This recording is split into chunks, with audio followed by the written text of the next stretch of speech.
Some of my favorite devices are e-ink writing tablets. I got started with the Amazon Kindle Scribe and ended up becoming a regular user of the Remarkable 2. I haven't added to the stacks of yellow legal pads in my office for almost 2 years now. It's my go-to device for scribbling stuff down and thinking things through.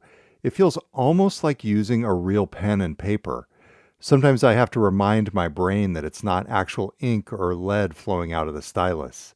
It's easy to undo and erase mistakes and add unlimited pages to a notebook. The battery life can be measured in weeks. In many ways, it's better than real pen and paper. The market for these devices reached a pivotal moment this week with Remarkable's unveiling of its new Paper Pro, now with color e-ink, not just black and white. Watching the unveiling and the demo videos this week felt at times like seeing Dorothy go from monochrome Kansas to the colorful Emerald City. The company Remarkable is based in Oslo, Norway, and it blends an Apple vibe with the Scandinavian ethos, pitching its tablets as an oasis of peace and mindfulness in a roiling sea of digital distraction. This is the first color display on a Remarkable paper tablet, and it's the first in the industry to offer a true color experience. It starts with a surface of durable textured glass. We designed it in tandem with our new, longer-lasting markers for a writing experience that feels and even sounds just like writing on paper. Just listen. The Remarkable Paper Pro is not the first color e-ink tablet or e-reader. The technology has actually been around for a couple years. But given Remarkable's loyal fan base, this device promises to bring new attention to the advent of color e-ink displays. It's not cheap. The Remarkable Paper Pro starts at $579 with a basic marker, but the price can easily exceed $700 if you go for a premium marker with a built-in eraser or optional folios for protecting and typing on the device.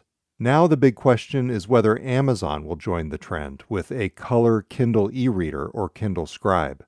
The Seattle tech giant typically holds its big device unveiling each fall, so we may find out relatively soon. The technology enabling this shift from black and white to color is the Gallery 3 color display from a company called e-ink Holdings. It spun out of the MIT Media Lab in 1997.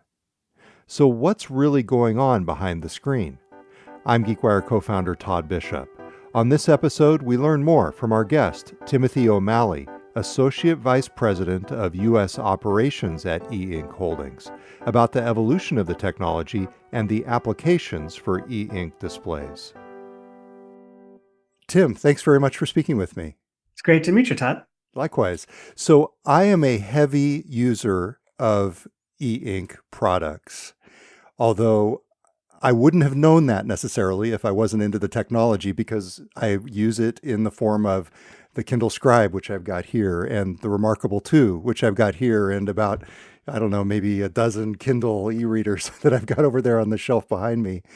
So for the uninitiated, what is e-ink the company and what is e-ink the technology? Can you give us a little bit of 101? Sure. First off, thank you. You're my new favorite person. eink, the company. eink was spun out of the MIT Media Lab in 1997.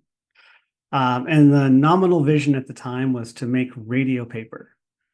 It was the newspaper that would be on your table in the morning. And every morning it would automatically update with the newest news on the newspaper. And you wouldn't have to go out to your front porch to get it. It'd be this paper-like device that gets automatically updated. Sounds commonplace now, but in 1997, that was quite the vision. In some sense, I'd say we realized that vision, not with newspapers, those kind of went a different direction, but certainly with something that you can keep on your person or keep on the counter and will be regularly updated, but still feels like paper. It gives you a full paper-like experience. And I think in one of the early magazines, Wired described it, a battery life good enough to take to the moon, right? A long battery life. Don't think about charging it. Don't think about all the distractions that's going on. It's a paper-like experience. And that's what we've always striven for. And the technology has been advancing over time to achieve that. When the first Kindle launched, it was about a 1 second update, maybe 12:1 contrast ratio, and something like $400. These days it's 4 times as fast, twice as much contrast, brighter, and a third or a quarter of the price or something for the lowest ones. So we've continued to try to push the envelope on the experience of making it feel like paper, while also improving the user experience. What happens behind the screen to make all of that possible? Yep. So primarily, when you have a paper experience, you have a white piece of paper. That's typically done with titanium dioxide to get it to be nice and bright white.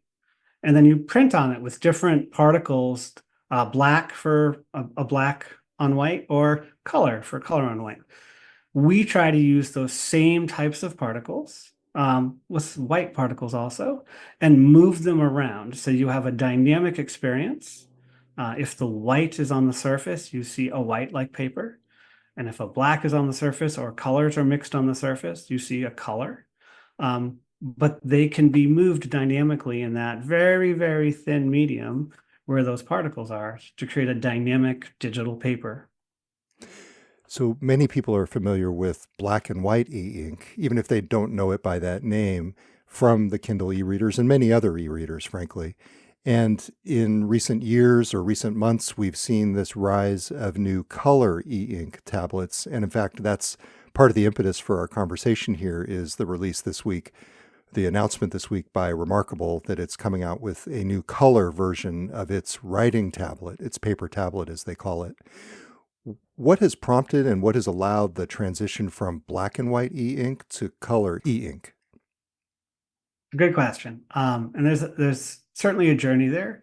You mentioned that, if you weren't familiar with the tech, you might not know that you were using an ink display. We have about 1 billion displays in the world. Most of them are in shelf tag and retail environments, but most of the time they look like paper and people would walk right by them and not know that. And so we've been slowly integrating, improving, starting with 2 particles, black, white. Then we went to 3, black, white, red.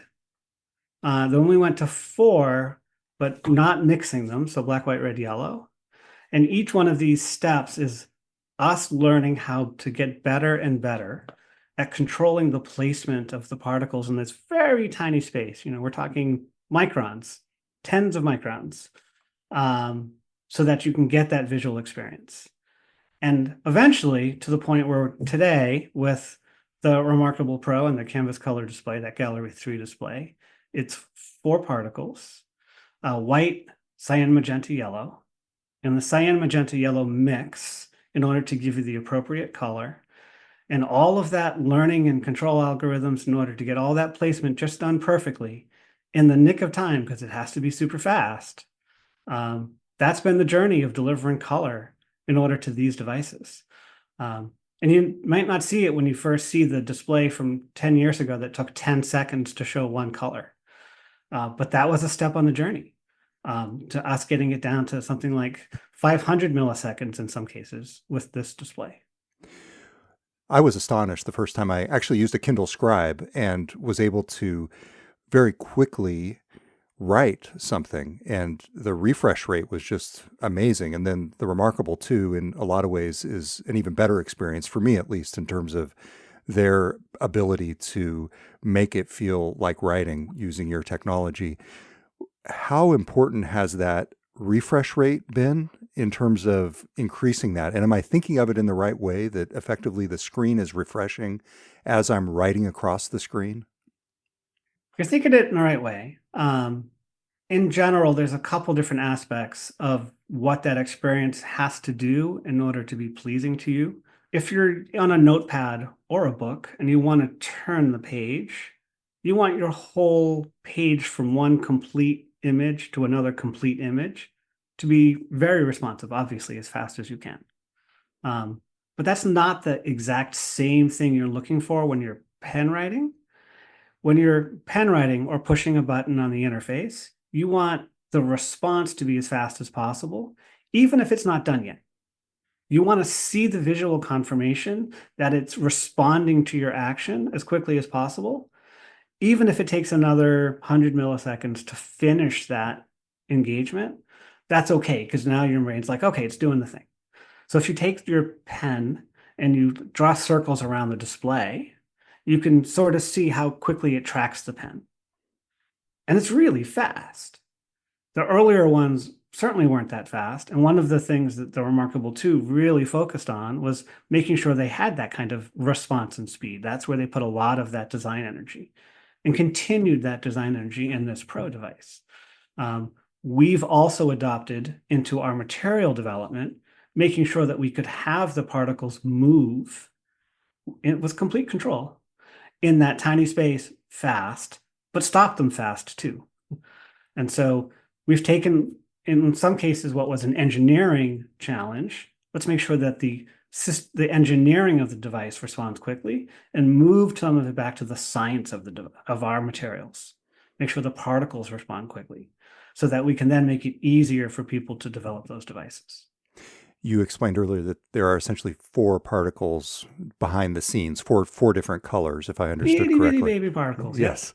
And the announcement from Remarkable was that there are effectively 9 colors as part of the new screen. So I assume that it's just as with any kind of design where the different particles can kind of mix and match to create the color that the person wants on the screen.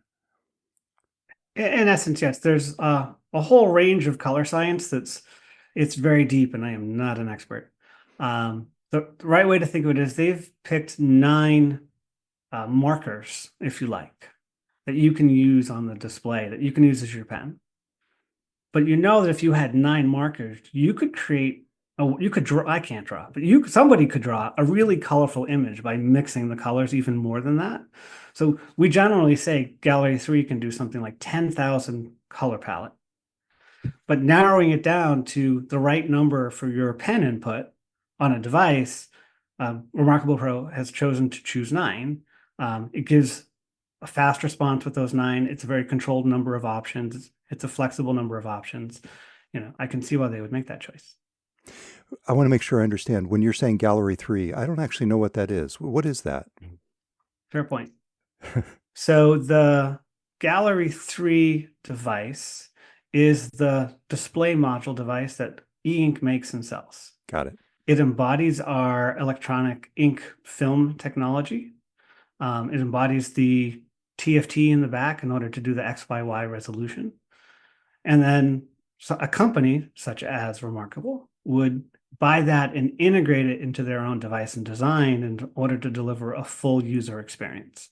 So if you scroll around on their website and you're looking at the specs and stuff, you'll see Remarkable Pro with canvas color display based on Gallery 3. You'll find that it's in there in the tagline somewhere. They've added a lot, right? They added that feel of the pen as it writes across the surface, as they talk about. And they added the front light to be just the right amount of additional light, but not too much, in the way that they think that enhances the experience. And so they've built on the module that we've designed and supplied to create the paper-like experience that they want to deliver as part of their focused device. What does the addition of those additional colors mean for things like battery life and performance in a device such as the ones we're talking about? Essentially nothing. There's a very slight bit more power usage than regular black and white, but the Wi-Fi communication will dwarf that. So essentially nothing. Coming up, why there may be more e-ink displays in your life than you realize. This GeekWire podcast is brought to you by BECU. Stay tuned as Brian Westbrook interviews BECU's Stacy Black for today's Money Hack about talking with the children and young adults in your life about money. And for more money hacks, check out geekwire.com/BECU. Why is it important to talk to children and young adults about their financial goals? I'm Brian Westbrook. In Money Hacks presented by BECU, we'll talk about what parents can do to help educate their children. And Stacy Black is the lead financial educator for BECU. What tips would you have for parents? I would say start early, and it's never early enough. The sooner we get started the more we're going to position our children for bright financial futures. So having those conversations, being open, honest, just talking through everyday spending and finances with our kids is important. It's important for them to know that just because you can walk up to an ATM, that doesn't mean there's an unlimited supply of cash. Yep. It's not free money, which I thought it was. Man, I'm learning a lot. Well, you can learn a lot more on this episode of Money Hacks. Check out geekwire.com/BECU. I'm Brian Westbrook. Listen to the full interview and find more episodes of Money Hacks at geekwire.com/BECU and find more information at becu.org. It's interesting you mentioned earlier displays like on grocery store shelves, and it just dawned on me. I guess it just was part of the background, but I'm realizing now that one of the grocery stores I go to pretty regularly has e-ink displays on the front of the shelves. Is that a more common use these days overall in terms of numbers than e-readers and tablets? Or like what kinds of mix of different applications are you seeing? That's certainly more common in quantity. You go to a single store, there's many, many tags. And so that's a large number. And then one store putting that number of tags, and one retailer putting that number of tags into all their stores would be a lot of tags. So there's hundreds of millions of tags, easily. Probably, I think it's over 1 billion officially by now. And there's over 100 million shipped e-readers and e-notes over the years easily as well. But there's certainly more of the tiny things than there are of the bigger things. Yeah. But there's still a lot of both. Yeah. So I was doing a search on Amazon just before we started talking, and I realized that the new Remarkable tablet is actually not the first to implement color e-ink. There have been some others, but it seems like this could be, and maybe this is my bias as a Remarkable 2 user and frankly a Remarkable 2 fan, but it seems like this new Remarkable device could be a bit of a watershed moment, if not in terms of the adoption of color e-ink, then at least in terms of the awareness that this technology is out there. I mean, there were thousands and thousands of people watching that live stream yesterday. Am I on the right track? I like the track you're on. I do hope that's the track. Kobo came out with a color set of e-readers earlier this year, and we continue to see that e-ink has been focused on bringing more advanced color, easier to use, more pleasing, better user experience to all of the devices across the board. In particular, our close collaboration with Remarkable, and where I give them special kudos, is they put a lot of emphasis on that user experience and that paper-like focused experience and feel. And they were uncompromising in that approach. And so, yeah, if it's a watershed moment for e-ink, I'll allow us some credit, but let's not distract from the job that Remarkable Pro did in designing a complete device that makes users like yourself very happy. It strikes me it's kind of a Wizard of Oz moment in some ways, right? The shift from black and white to color. Technically, I go from black and white to color, yes. Absolutely. Phew, I got that reference. Thanks. Okay, so you've made that shift from black and white to color. Things are super fast to the point where I can sit here and write, and for me, these tablets have completely eliminated the need for a yellow paper tablet for me. Like I used to have stacks of these yellow paper tablets around my office and my house, and those things are gone. So like, are you done? Is e-ink done? Well, I appreciate the compliment that's hidden in the question. And I can tell you that, we go to trade shows and stuff. We get a lot of CEOs and CFOs that come up and say the same thing. I used to have stacks of paper on my desk. And now I have a notebook in the cloud that's always with me. I can get to on any device. It is game changing. So there is I would almost phrase it a large early adopter, a first mass adopter audience. But that also is my implication of no, we're not done. Yeah. We got to get it to everybody else. There's hundreds of thousands of trees and carbon dioxide being saved by not running printing presses and all the other stuff. And I love being able to borrow a book from my library and get it instantaneously. My experience is better, and I think we're doing better for people. I'd note the experience of eye strain and everything else that happens using our screens all day long, being able to provide a reflective display with a paper experience to reduce some of that eye strain in some of the devices, allow for more focus the way this one is. I'm proud of that. No, I don't think we're done. I think we have to reach more people. The other big upgrade from my perspective, apart from the addition of color in the new Remarkable Pro tablet, is the fact that they're adding a front light. That has been a real detraction for me with the Remarkable 2.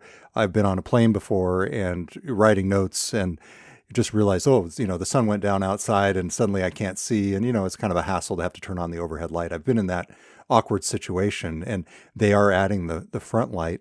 Is that something that gets into your purview as e-ink, the addition of a light, or are you solely focused on those particles underneath? Sure. I try to do a cryptic crossword puzzle almost every day. So I have a lot of writing experience on different tablets. I've used Remarkable 1, Remarkable 2, Onyx, Kindle Scribe, and I share your appreciation for the front line. It's a little bit more different environments that you can use the device in. We, e-ink, recognize that part of the experience is the lighting that goes into how that device gets used and how people experience the e-paper. We do have a front light design, particularly designed in order to reduce the eye strain and be better for you, but also optimized with the colors of the e-ink display. We have a comfort gaze front light that we design.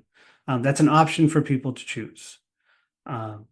In general, I would say it's a little brighter in our design than the way that Remarkable chose to go. So everybody has their own design choices and directions that they want to go to. So we provide an option. It's not a requirement, but we provide an option that people can use the front light.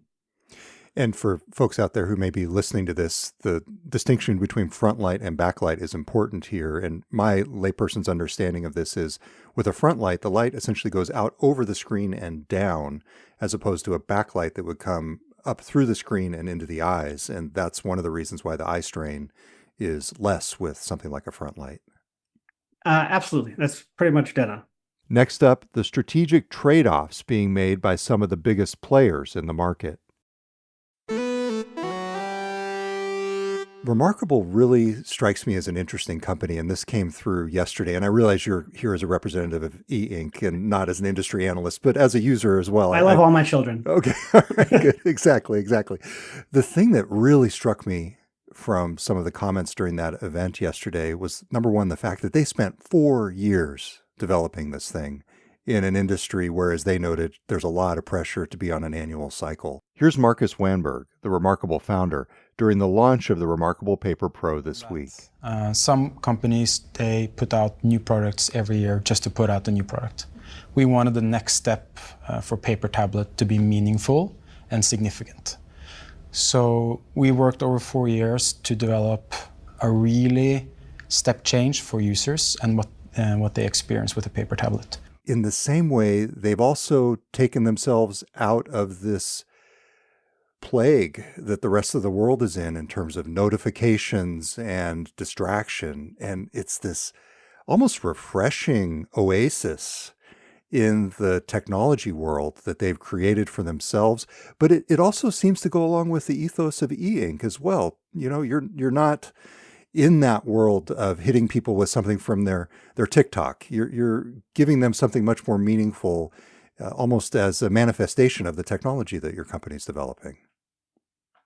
I generally agree with the phrasing that ink is different. From the outset, the intent was to make a display that felt and looked different. It was a paper-like experience, not a movie or a movie screen or what we now have carrying in our pocket, which is basically the same resolution as a movie screen, but 8 inches. We wanted to create that differentiated experience so that it could be used in those locations and times where it mattered. And I still believe, I've been at e-ink almost 25 years, and I still believe that differentiation matters. It has value. And I like that people have adopted it. They've made the light phone, which is a phone without distractions or fewer distractions. A number of other devices where there's lesser distractions. There's a crypto wallet that was recently announced that has a display that's very low power. In those cases where you might want to have a differentiated experience for focus or for whatever reason, we can provide that. I continue to believe that we will find use cases beyond the ones that we know now where that'll be useful. Like a crypto wallet, like something like a physical crypto wallet with an e-ink display on it? That sounds really cool. Yeah, if you're into that world and you have an NFT that you want to display, you can put it up there, and then it takes no power at all to keep that image. You know, it's interesting. It strikes me. I just realized another application that I've used. I tested out the Alaska Airlines baggage tag, Correct. which is an example of a few different airlines that have had baggage tags. And there were a few times at Alaska, I would go up to the gate agent and they didn't think that I was truly checking a real bag with a real tag. I had to say, no, here's your website where it shows this. So it's funny. Some of these applications are still pretty early on, to the point that the people at the companies that are adopting them may not even know about them. I'm starting to think you're in the early adopter community. I'll try anything. I will try anything. Just ask my colleagues. Yeah. Yes. That bag tag example is a great example. I'm not sure any other display would have enabled it the way the e-ink display enables it. And it's convenient for you. It really strikes me that even though I think generally of things like the Remarkable for note-taking, the addition of color kind of opens up some new ideas, things like art and drawing and virtual painting. Are you seeing things like that happening with any of these tablets? We have done a lot in that direction recently. We've done several announcements with BMW. So there was a CES black and white car. The whole car was covered with black and white e-ink film. Then a year later, there was a CES keynote done by BMW where they showed off a car covered in color changing e-ink film. So it was a color changing car. By the way, everybody jokes that you could use that in a robbery and get away. And then most recently in February this year at the Frieze Art Show in LA, there was a car done by an African designer called Nastakana. So it was a throwback to the car that was done in the early 70s, the art car. It was the same artist, and Nastakana is the name of her son. And she designed this car, and the integration and the color changing aspects are just beautiful. If you want to see what a design can look like, definitely Google that. Nice. I'll link to it from the show notes. I'll look it up after we talk. Okay, so the trend here is toward color displays. There is a giant in this industry in Amazon that uses these displays. And I guess maybe the way I can get at this is, Tim, do you expect this to continue? Do you expect other device makers to adopt e-ink displays? I mean, feel free to spill, but Yes, feel free to spill. I think I'll keep my counsel and say that e-ink's corporate goal has been to introduce color across all of our product lines. We've recognized for years that black and white can be limiting. It's hugely empowering, but also limiting. And so that's why we've been on this journey through these 3-color and 4-color particle systems to get to a fast, fully controlled, wonderful user experience with color. And yeah, I expect everyone to adopt it because our goal is to make it so that they want to. I have a lot better time talking about e-ink than I would, I don't know, cloud CRM. I mean, this stuff is fun. Yeah, it is. It's super fun. I've said a number of times, I feel super privileged for the fan base that e-ink has. We were founded in 97. It's many years since then. And there are still passionate fans that track any new and every new announcement and launch. And I'm super privileged that there's such a fan base out there and that we're doing something unique and fun. And you said you've been there for 25 years? Almost. Did you ever imagine, would you have thought color back in the day? Oh yeah. We had, on our slideshows, we had Photoshops of color changing cars probably as early as 2003 or 4. So we didn't know what we didn't know. So we always had the change the world mentality. It takes a while to go through the process. Tim, you mentioned the newspaper applications at the beginning. I actually think this is one of the biggest market opportunities for e-ink that has yet to be tapped, is to return to those roots.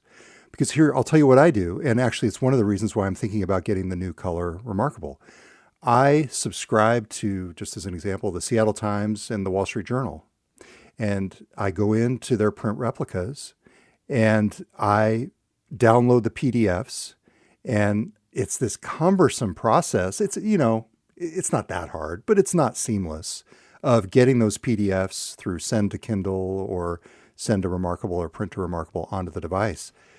And I would love if somebody would just create a marketplace to allow me to just subscribe to the paper on the device. And I realize that's out of your hands, but feature request for me. Let's go do it, you and me. You ready? All right. Hey, our new startup. Yeah. Our new startup. Yeah. And I will say one thing about the Remarkable that is kind of still a downside for me is the fact that they don't have an integrated ebook store. That is a big challenge. And I recognize it's a trade-off, right? They are the note-taking people. That is their thing. And it's one thing that Amazon still has on Remarkable, in my view, is just the native integration of the Kindle store for the Kindle Scribe is just second to none. Yeah, each company has their own business dynamics, and I think it would be very difficult to compete in books against the leading bookstore, book publisher in the world.